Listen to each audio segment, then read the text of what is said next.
Hello friends, नमस्कार। मैं प्रियंका स्वागत करती हूँ आप सभी का आपके अपने चैनल टारगेट टीचर जॉब और target UP TET C TET app में। तो दोस्तों, आज हम पढ़ेंगे डीएलएड 4th सेमेस्टर का अष्टम प्रश्न पत्र, जिसका नाम शांति, शिक्षा एवं सतत विकास। और दोस्तों, यहाँ पर हम लोग पढ़ेंगे आज अध्याय नंबर 7, जिसका नाम है तनाव प्रबंधन एवं आंतरिक शांति। और दोस्तों, ये है आपका क्लास नंबर 22। तो चलिए देखते हैं यहाँ पे अध्याय नंबर 7। इसमें सबसे पहले है यहाँ पे तनाव का अर्थ एवं परिभाषा। तो चलिए देखते हैं। प्रत्येक व्यक्ति की स्व इच्छाएं, आकांक्षाएं, आवश्यकताएं एवं रुचियां होती हैं और वह व्यक्ति इन सभी को पूरा करने के लिए प्रयासरत भी रहता है, लेकिन यह कदापि आवश्यक नहीं है कि उसकी सभी आवश्यकताओं एवं इच्छाओं की पूर्ति हो जाए। अतः जब उसकी इच्छाओं एवं आवश्यकताओं की पूर्ति नहीं होती है या इन्हें पूरा करने हेतु उसे विभिन्न प्रकार की विरोधी शक्तियों का सामना करना पड़ता है, तो उसके अंदर मन में एक प्रकार का संघर्ष या हलचल उत्पन्न हो जाती है और इसी हलचल या संघर्ष को हम तनाव की संज्ञा देते हैं। दोस्तों, इससे आसान लैंग्वेज आपको नहीं मिलेगी।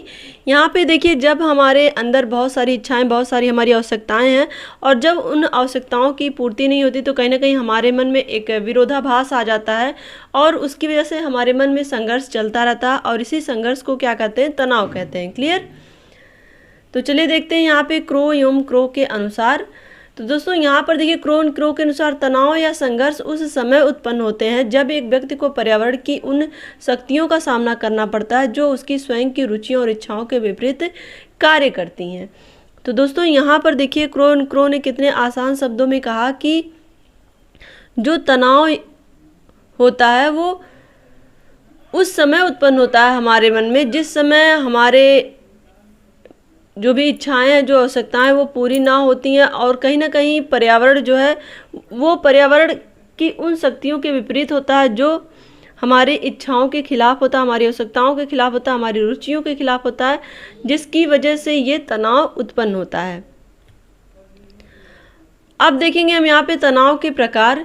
अध्ययनों से पता चलता है कि तनाव 3 प्रकार के होते हैं। पहला है जैविक तनाव। तो दोस्तों, जैविक तनाव क्या होता है? जब व्यक्ति शारीरिक रूप से ऐसे रोगों से पीड़ित रहने लगता है जैसे कैंसर, दमा, अनिद्रा, तो वह जैविक तनाव से पीड़ित रहता है क्योंकि उसमें शारीरिक अक्षमता आ जाती है। वह प्रायः उन कार्यों को नहीं कर पाता जिसे पहले वो किया करता था। तो दोस्तों, यहाँ पर देखिए, जैविक तनाव का मतलब शारीरिक अक्षमता से है, जहाँ पर व्यक्ति कहीं ना कहीं किसी न किसी कारणवश वो अपने शरीर को यहाँ पे हम कह सकते हैं उस तरह की क्षमता महसूस नहीं कराता जिस तरह से वो पहले करता था। यानी कि उसकी कैपेसिटी जो है वो कम हो जाती है, चाहे वो किसी बीमारी की वजह से हो या फिर स्ट्रेस की वजह से हो। तो इस वजह से वो शारीरिक रूप से अक्षमता ग्रस्त महसूस करता है और वो इस कारण को यहाँ पर जैविक अक्षमता या जैविक तनाव कहेंगे हम। तो चलिए आगे देखते हैं यहाँ पे मनोवैज्ञानिक तनाव। तो दोस्तों, मनोवैज्ञानिक तनाव क्या होता है? इस प्रकार के तनाव के कारण व्याकुलता, चिंता व अप्रसन्नता के भाव आ जाते हैं। तो दोस्तों, मनोवैज्ञानिक कारण क्या होता है कि कहीं ना कहीं मन में हमारे जो व्याकुलता वो बहुत ज़्यादा बढ़ जाती, चिंता बहुत ज़्यादा बढ़ जाती है और कहीं ना कहीं जो मन है वो अप्रसन्न रहने लगता है, यानी कि कहीं ना कहीं दुखी रहने लगता है। जब व्यक्ति को अपने मित्रों से किसी कार्य में सहयोग नहीं मिलता, परिवार के लोग तथा सहकर्मी किसी कार्य में सहयोग नहीं करते हैं, एक तरह से यहाँ पे असुरक्षा की भावना होती है, तो ऐसे में वह हर समय कुंठित रहता है। यानी कि क्यों ना यहाँ पे हम कह सकते हैं कि वहाँ पे व्यक्ति अकेलापन महसूस करता है, जहाँ पर वो चाहता है कि सब कोई उसका साथ दे, उसका सपोर्ट करे, तो वहाँ पे कोई उसका साथ या सपोर्ट नहीं करता, जिसकी वजह से वह खुद को असुरक्षित महसूस करता है।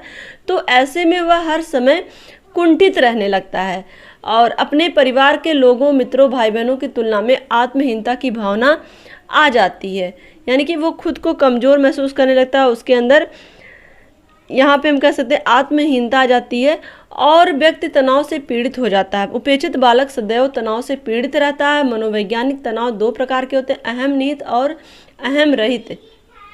तो दोस्तों, यहाँ पर हम देखें, जो व्यक्ति होता है वो तनाव से पीड़ित रहता है और साथ ही साथ अगर हम यहाँ पे बालक की बात करें, जब वो कहीं ना कहीं उपेक्षित वो महसूस करता है, कहीं ना कहीं उसको अपने परिवार, अपने आस पड़ोस या अपने शिक्षक से, यहाँ पे हम कह सकते हैं, वो एक्सपेक्टेशन जो उसकी होती है वो पूरी नहीं होती है। कहीं ना कहीं जो चीज़ें वो चाहता था अपने शिक्षकों से, अपने परिवारजनों से या अपने आस पड़ोस के लोगों से, वो उसको नहीं मिले, बल्कि उसकी उपेक्षा की जा रही है। तो ऐसे कंडीशन में वो खुद को उपेक्षित तो महसूस करता है, साथ ही साथ वो यहाँ पे मनोवैज्ञानिक रूप से तनावग्रस्त हो जाता है। तो दोस्तों, मनोवैज्ञानिक तनाव दो प्रकार के होते हैं। पहला अहम निहित यानी कि ईगो इन्वॉल्व्ड, और दूसरा अहम रहित यानी कि नो ईगो इन्वॉल्व्ड। तो दोस्तों, यहाँ पर देखिए, आपके लिए यहाँ पे उदाहरण है कि जेल जाना प्रत्येक कैदी के लिए तनाव कारक होता है, परंतु स्वतंत्रता संग्राम में जेल जाना अहम रहित तनाव है, जबकि चोरी में जेल जाना, यहाँ पे देखिए जेल होना चाहिए, जले हो गया है, यहाँ पे जेल होना चाहिए, जबकि चोरी में जेल जाना अहम निहित तनाव है। तो दोस्तों, आपको पता है ना कि जब हम अपने देश के लिए या ऐसे कोई कार्य कर रहे हैं जो हमारे देश के लिए, हमारे लिए गौरव की बात है, तो वहाँ पर कहीं ना कहीं हम तनाव रहित महसूस करेंगे। लेकिन अगर वहीं पे हमने कोई ऐसा कार्य कर दिया जिसकी वजह से हमारा जो समाज है वो हमें हे दृष्टि से देख रहा है, हमारा परिवार हमें हे दृष्टि से देख रहा है, तो कहीं ना कहीं वहाँ पे जो तनाव होगा वो अहम निहित तनाव होगा। क्लियर? अहम रहित और अहम निहित में यही अंतर है कि अहम रहित जो होता है वो सम्मानजनक माना जाएगा, लेकिन अहम निहित जो तनाव होगा वो सम्मानजनक नहीं माना जाएगा। क्लियर? चलिए दोस्तों, आगे देखते हैं सामाजिक तनाव। सामाजिक तनाव क्या होता है? जब तनाव सामाजिक मूल्यों, नैतिकता, सामाजिक दबाव के कारण उत्पन्न हो तथा व्यक्ति उसका प्रतिरोध ना कर सके। जैसे कोई व्यक्ति सामाजिक मानदंडों के विपरीत शादी करना चाहता है तथा पारिवारिक मूल्य बाधक हैं, तो वह तनाव की स्थिति में रहता है। यदि व्यक्ति समझे कि धन कमाने से उसकी प्रतिष्ठा बढ़ेगी, वही धन कमाने के मानक निर्धारित हों और वह धन कमा ना पाए, तो वह तनाव की स्थिति में रहेगा, क्योंकि ये मानक मूल्य नैतिकता एवं धन कमाने में बाधक हैं। तो दोस्तों, यहाँ पर देखिए, ऐसे मानदंड जो सामाजिक मानदंडों से संबंधित होते हैं और वो उस मानदंडों पे खरा नहीं उतर पाता है, तो ऐसी कंडीशन में जो व्यक्ति होगा वो सामाजिक तनाव से ग्रसित हो जाएगा, क्योंकि अब उसके कहीं ना कहीं सामाजिक मापदंडों में खरे ना उतरने की वजह से आपको हीन भावना महसूस करेगा, और जिसकी वजह से वो सामाजिक तनावग्रस्त हो जाएगा। तो दोस्तों, यहाँ पर हमने देखा तनाव का अर्थ, तनाव की परिभाषा और तनाव के प्रकार।